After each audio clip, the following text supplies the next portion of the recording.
Kami lanjutkan informasi di Sapa Indonesia Malam. Putra Presiden Prabowo Subianto, yakni Didi Hedi Prasetyo, saudara atau biasa dipanggil dengan Didit, menemui Presiden ke-7 RI Joko Widodo di kediamannya di Solo, Jawa Tengah. Pertemuan Didit dengan Jokowi berlangsung sekitar 40 menit, namun Didit maupun Jokowi tidak memberikan keterangan usai pertemuan berlangsung.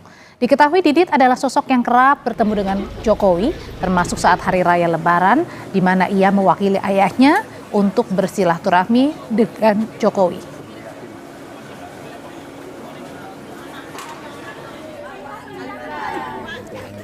Partai Solidaritas Indonesia (PSI) merespons pertemuan Didit Prabowo dengan Jokowi di Solo, Jawa Tengah. PSI menyebut pertemuan itu dilakukan sebagai bentuk silaturahmi dan persahabatan.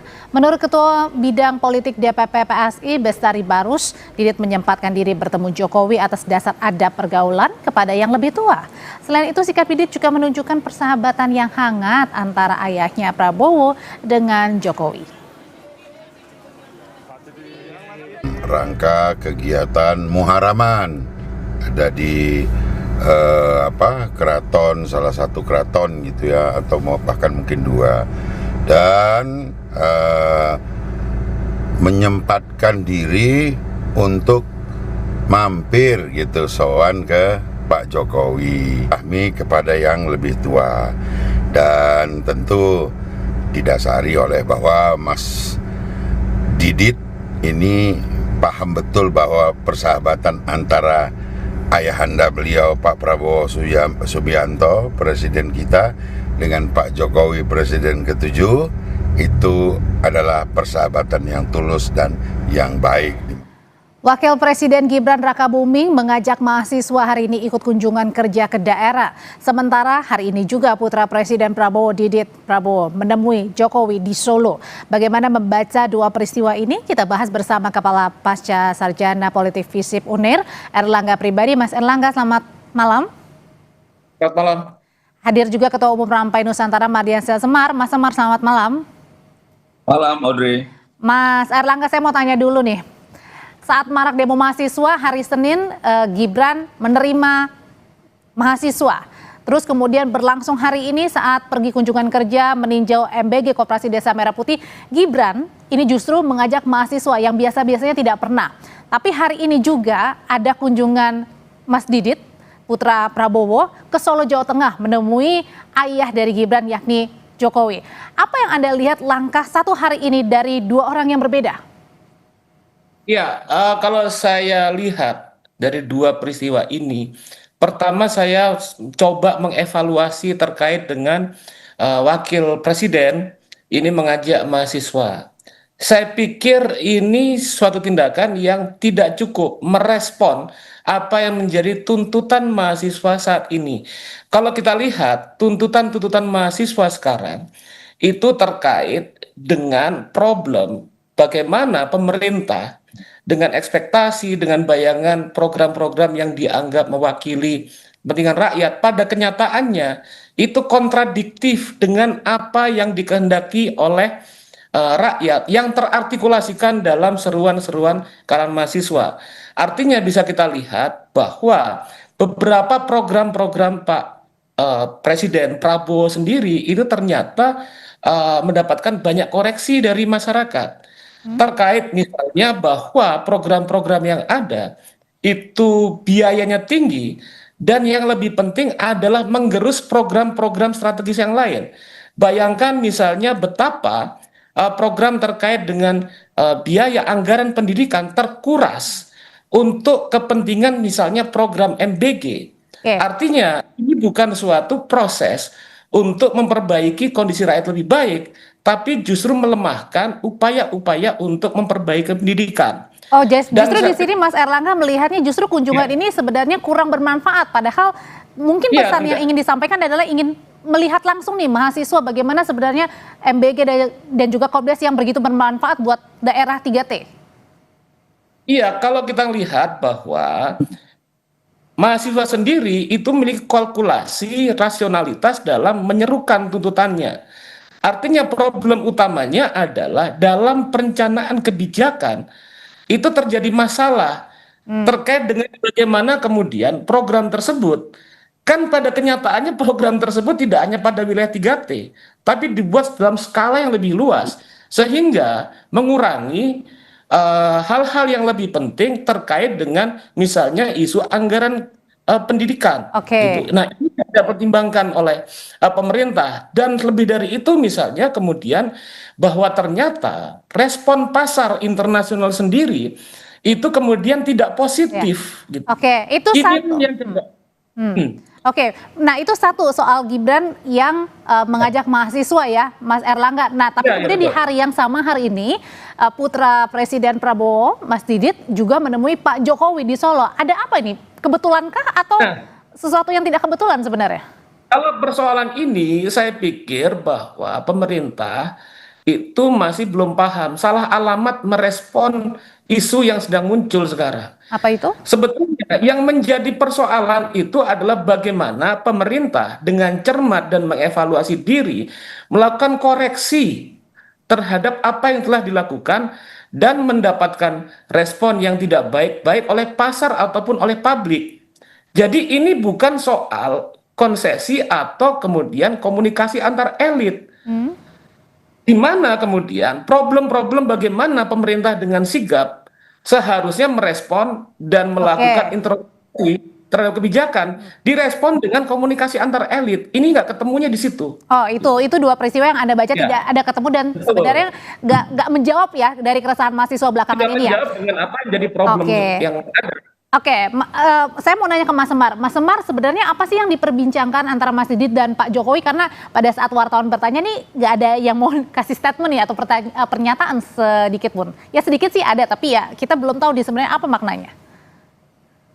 Ya, pertama yang dilakukan oleh Mas Wapres ya, Mas Gibran terkait menemui teman-teman mahasiswa, mengajak teman-teman mahasiswa, itu kan seharusnya kita ketika bicara suatu negara yang dalam kondisi saat ini memang tidak baik-baik saja, itu suatu yang perlu diapresiasi.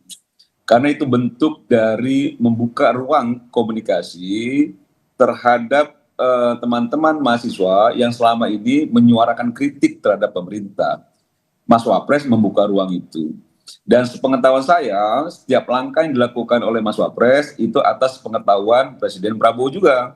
Jadi dalam hal ini, langkah-langkah yang dilakukan Mas Wapres untuk membuka ruang, jangan juga akhirnya dipandang skeptis gitu ya, seakan bahwa ini tidak ada gunanya. Semua upaya pemerintah dalam mendengar, menampung, lalu melakukan perbaikan, melakukan evaluasi, itu kan harus diapresiasi dengan baik. Ah, Itu satu hal.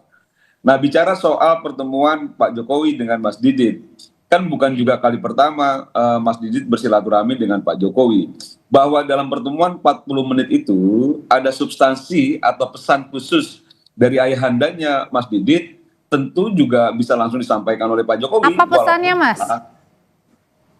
Kan begini Pak Prabowo, Presiden Prabowo, kita tahu bahwa tidak hanya terhadap Pak Jokowi, terhadap Pak SBY, Ibu Mega selalu meminta masukan, meminta nasihat, karena mereka beliau-beliau ini yang pernah memimpin bangsa ini. Nah, terhadap Pak Jokowi pun demikian.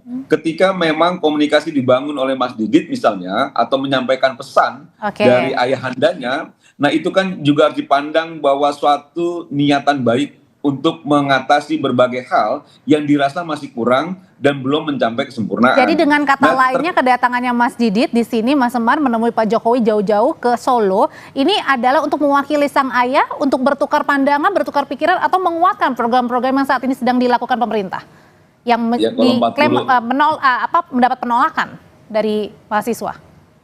Kalau pertemuan 40 menit sih nggak cukup kalau untuk bicara banyak hal ya. Ah. Tapi setidaknya mungkin ada sedikit pesan terhadap Pak Jokowi terkait dengan berbagai hal yang timbul ya masalah sekarang ini. Yang masukan-masukan itu kan penting untuk diterima oleh Pak Prabowo sehingga dalam mengambil kebijakan perbaikan itu jauh lebih baik lagi. Dan itu harus Oke. kita hargai, dan kita semua komponen bangsa saya rasa harusnya bahu-membahu ya, tidak juga selalu skeptis terhadap apa yang dilakukan Oke. pemerintah, selama itu memang niatnya untuk perbaikan gitu loh. Selama niatnya perbaikan, jangan skeptis, katanya Mas Erlangga. Ya, oke. Ya, saya pikir begini, skeptisisme yang muncul dalam konteks hari ini itu bukan sesuatu yang tiba-tiba prosesnya lahir.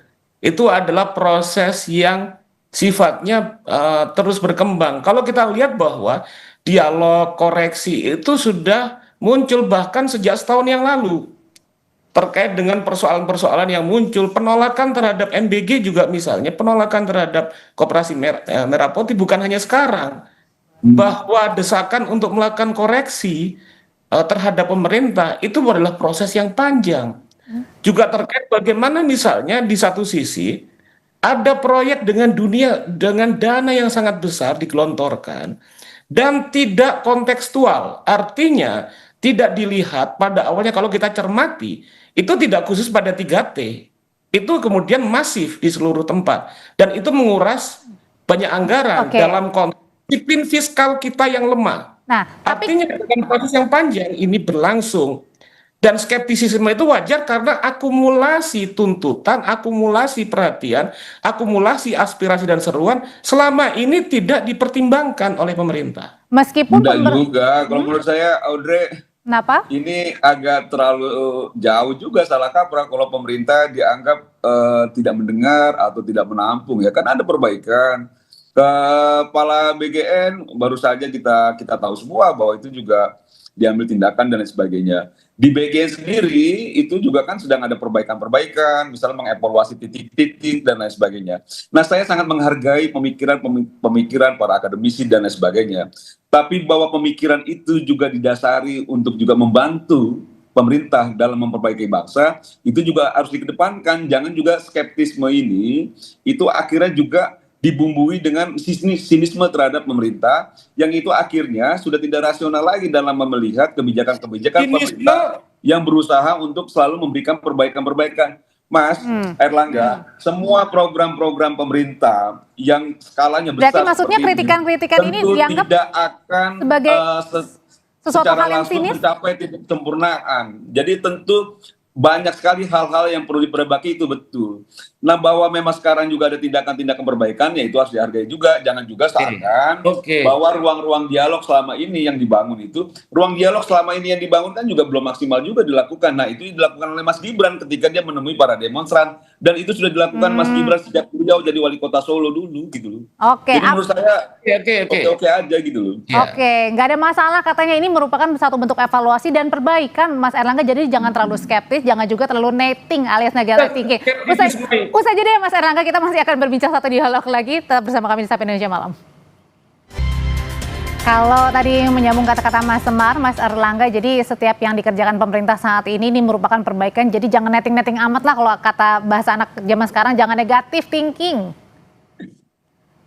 Oke, ini saya jawab ya. Jadi gini, kadang-kadang negatif thinking itu penting. Orang untuk maju, bangsa untuk maju, negara maju itu harus mempertimbangkan negatif thinking. Gitu loh. Ini yang sebetulnya harus menjadi pesan yang diserap oleh pemerintah gitu. Jadi istilahnya jangan baper dengan adanya negatif thinking, karena negatif thinking itu membuat kita maju ke depan gitu. Kalau kita lihat misalnya, misalnya kita lihat MBG, Koperasi Merah Putih itu penting segala macam. Coba kita lihat dengan kondisi problem fiskal dari pemerintah kita sekarang yang terbatas, menggelontorkan dana untuk itu, tapi kemudian yang terjadi akhirnya anggaran-anggaran yang penting untuk kemajuan bangsa itu kemudian terserap, diambil oleh program-program baru. Kan dananya sudah berkurang tuh MBG juga. Begini, saya tanya ya, kalau kita problematisir persoalan ini, gitu. Untuk MBG, untuk Koperasi Merah Putih besar. Sekarang saya tanya, berapa persen anggaran untuk riset dan teknologi kita? Kalau kita mau benar-benar menempatkan Indonesia sebagai Indonesia emas 2045. Anggaran dari riset teknologi kita cuma 0,3%. Artinya? Bagaimana mau menjadi negara maju? Bagaimana mau menjadi dengan riset, sains, teknologi besar sebagai prasyarat menjadi negara maju, dengan anggaran pendidikan yang dibajak hampir 50% untuk MBG, dengan riset dan teknologi yang tidak sampai 0,5%. Padahal kalau negara-negara maju yang Oke, lain baik. mulai COVID segala Iya. macam besar. Nah, ini menjadi poin, jadi problem, jadi isu utama yang didorong oleh mahasiswa itu jangan berdalih. Jangan dalam tanda bahasa Jawa, jangan ngengkel. Dan nada pemerintah itu nggak berdalih Terkait loh, dengan Mas. apa yang Pemerintah itu sudah melakukan tuntutan, perbaikan. yang menjadi tuntutan dari rakyat Tapi yang memang sekarang dengan akhirnya kondisi yang ada. saya semakin Karena meyakini problem sekarang pertama, apa selain yang disampaikan problem Mas pasar, Erlangga ini problem juga pasar diurus tidak sama kepentingan tidak Mas merespon dengan Erlangga baik. ini, Problem bicara kedua soal riset adalah dan lain bahwa sebagainya. Oke, biaya satu-satu. pendidikan kita, biaya pendidikan kita Itu, saat nah. ini tidak mendapatkan Nah, saya tadi perhatian melihat yang dari penting. Oke, Mas Riset dan Erlangga. Sentimental, sebagai prakondisi gitu ya, dari terhadap apa yang negara disampaikan untuk menjadi oleh Mas negara Erlangga. maju Oke. tidak mendapatkan Muncul sinisme, perhatian ya. yang benar, yang Nah, besar. ternyata Oke, memang kita- itu terganggu. Mas Erlangga Bagaimana sebentar. kita mau menjadi negara yang maju dengan riset dan teknologi biayanya di bawah dari Lebih dari 4 0,5%. kali disebut Gimana soal tuh Mas riset, Semar? ya. Coba jawab Mas Semar. Iya, jadi Itu maksud yang jadi saya masalah. begini ya. Itu yang jadi masalah semua kita akademisi, sekarang. Ya. semua Di mana pengamat Bentar Mas Erlangga, coba kita boleh dengar Mas Semar dulu. Oke. untuk memberikan masukan, pendapat, kritik boleh. Tapi ketika kritik pendapat itu sudah didominasi oleh sinisme, apalagi soal pikiran yang politis, itu yang tidak dibenarkan.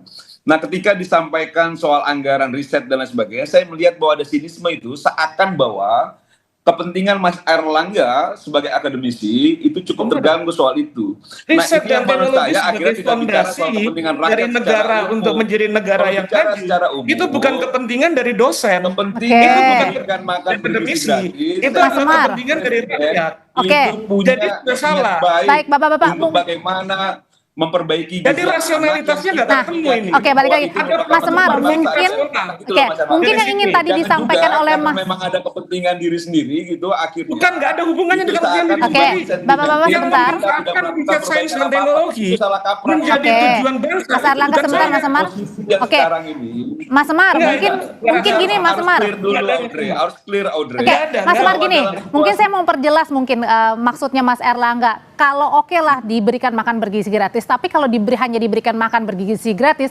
tapi pendidikannya juga dipertanyakan. Misalnya banyak juga siswa yang mungkin datang ke sekolah aja sulit, misalnya di wilayah 3T mereka harus naik perahu dan lain sebagainya. Bukankah itu Semua juga menjadi diurus, Audrey. pertanyaan?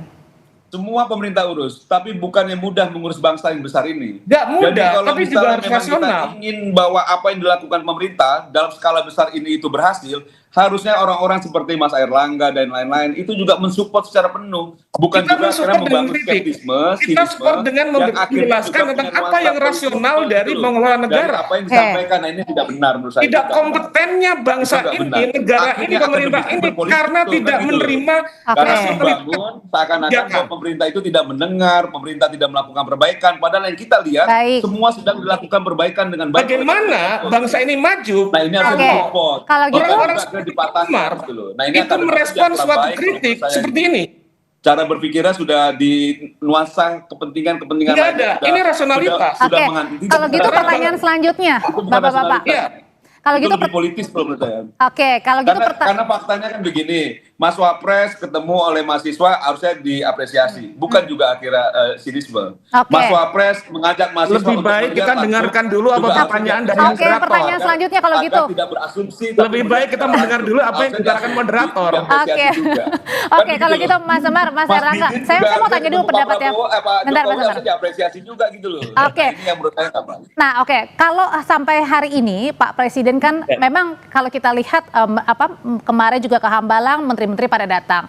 Tapi kemudian yang merespon lebih cepat sepertinya ya, merespon duluan adalah Mas Gibran yang kemudian terbuka, mahasiswanya datang ke Istana Wapres waktu hari Senin. Hari ini juga Mas Gibran kemudian berangkat bersama dengan mahasiswa ke daerah 3T. Nah, apa yang Anda baca Mas Erlangga dengan dua peristiwa Mas Gibran ini yang ibaratnya apakah bisa dibilang maju duluan nih untuk menemui mahasiswa? Saya tidak melihat tentang bagaimana respon dari masing-masing presiden atau wapres, tapi yang lihat adalah respon pemerintah dalam mendengarkan apa yang menjadi kritik atau suara yang berdasarkan pada landasan rasional. Kalau tadi saya utarakan terkait dengan pentingnya biaya riset dan teknologi, ataupun pendidikan itu bukan kemudian kami egois. Jangan geser apa yang ditanya Oke, bentar, Mas Mar. Saya dulu apa Anda dulu? Ya. Saya dulu jelas. Oke. Ya, Nah, geser. itu bukan kepentingan egois, itu kepentingan rasional. Kalau kita lihat sejarah bangsa-bangsa, mau itu Cina, mau itu Korea, mau itu Amerika, negara-negara manapun, untuk menaik kelas, untuk menjadi bangsa yang besar, maka sains teknologi, pendidikan itu utama. Setuju saya.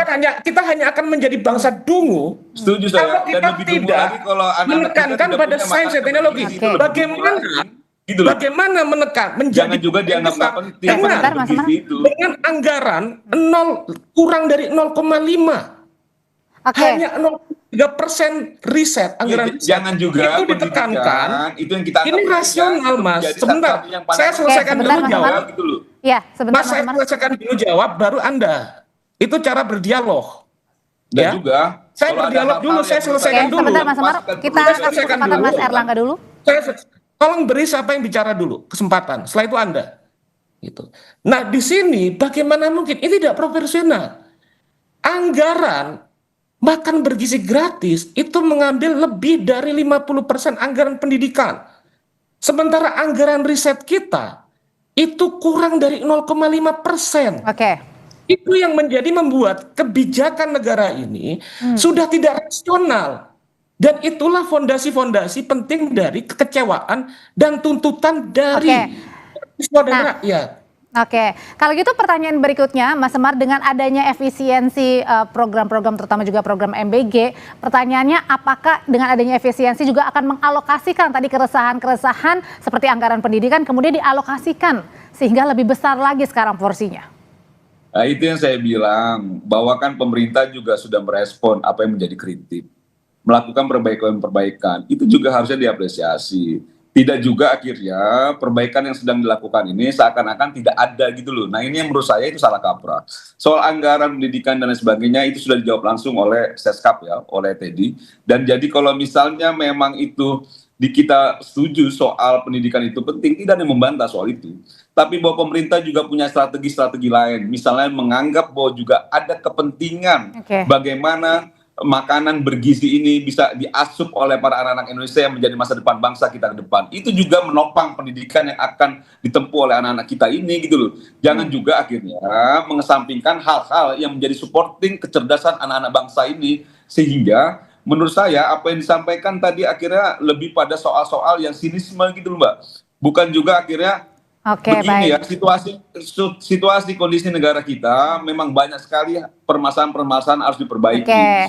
Sebaiknya memang para akademisi, pengamat jangan juga berpikiran secara politis, apalagi sinisme gitu. Tapi juga berpikiran yang jauh lebih juga memberikan dukungan-dukungan terhadap pemerintah, penguatan-penguatan agar apa yang ingin dicapai oleh pemerintah itu berhasil. Bukan dipatahkan semua apa yang dilakukan perbaikan pemerintah. Saya jawab ya. Oke, singkat aja karena waktunya sudah habis, Mas Erlangga. Oke, bahwa sebetulnya penguatan yang kita lakukan pada kehidupan negara itu dengan memberikan kritisisme dan skeptisisme. Ya kan didengar, agar pemerintah itu paham tentang bagaimana membangun kebijakan secara rasional. Itu harusnya diapresiasi. Jadi sebetulnya kita apresiasi dengan melakukan kritik. Tapi tanpa apresiasi ketika kritik itu dijawab kritik itu adalah bagian dialog. Kan dijawab kritiknya, Mas. Bagaimana kemudian kan dijawab adanya evaluasi soal anggaran. Oke, satu sisi pemerintah sedang melakukan perbaikan, tapi satu sisi mahasiswa juga atau masyarakat ini melontarkan kritik sebagai bentuk kecintaannya terhadap bangsa dan juga negara. 50%. Mas Erlangga, terima kasih. Jangan juga kritik-kritik tanpa apresiasi. Mas Semar. Kritik sebagai apresiasi. Terima kasih Mas Semar. Mas Erlangga, terima kasih sudah kami dapat poinnya. Udah jelas itu. Selamat malam Bapak-bapak semua.